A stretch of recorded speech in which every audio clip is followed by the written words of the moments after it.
So when the EPA first tested the newest version of the Model S, the Long Range Plus, the EPA gave the car a tested 391 miles or 629 kilometers of range. But as Elon stated, the EPA had left the door open the night before, which meant the car didn't go to sleep and it lost some range over the night and didn't achieve the 400 plus miles of range that Tesla thought it should have. So the EPA denied that they had left the door open, even though Elon said, well, we had the data, you did leave the door open.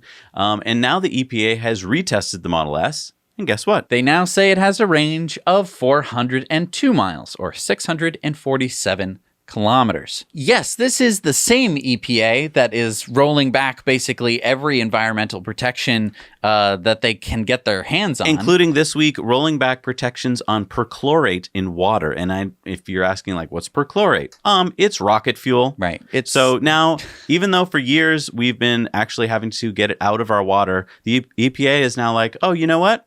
You can just have rocket fuel in your water. Yeah, just dump it. Yeah. So thanks, EPA. Yeah. And hey, thanks for doing a crappy test and then lying about leaving the door open. Great. Yeah. Thanks. Good work. Because we were waiting to say this because we wanted to make sure the data was in. But this proves, you guys tested it, that it did have a 400 plus mile range. And this kind of scares me because EPA range is kind of the gold standard in terms of like closest to real world driving conditions. I mean, WLTP is not close. Nope. It is very rosy. And NEDC is a joke. I think that it stands for not even darn close. Right. Because it's ridiculously rosy. It's as if you were like traveling downhill with a tailwind the whole time. Right. Yeah, this is a little worrisome, but I'm glad that they retested and that we have the final result. And amazing that it is over 400 miles of range in a car, which a few years ago wasn't 400 miles. So I mean, what did they do? Yeah, they did quite a few things. First is significant mass reduction. So they were able to take mass out of the car where they didn't need it. Now, they didn't tell us where that was exactly.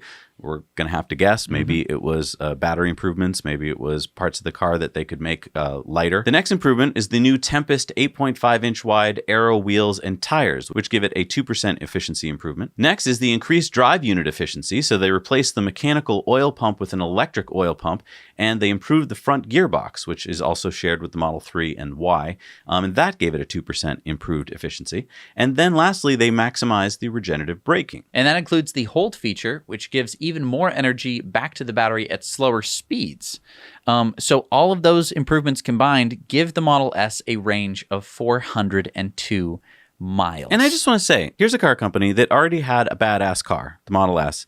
They didn't have to do anything to it if they didn't want to. They could just rest on their laurels and be like, our car still has the best range, still has the best specs, but they keep improving it anyway. And these are, I would say, very important improvements because they're actually improving the drivetrain and the range, which I would argue is one of the biggest things that people care about when they're buying an electric car. You know, they're not just adding cup holders and, you know, oh, we added a slightly bigger screen. Like Tesla already has the biggest screen in the market. So that's something they didn't even need to improve. That is why I'm a huge fan of Tesla, because that is the kind of improvement that they make.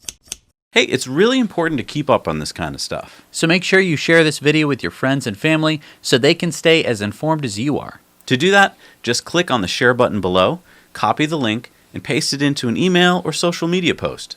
See? Easy peasy. Now you know.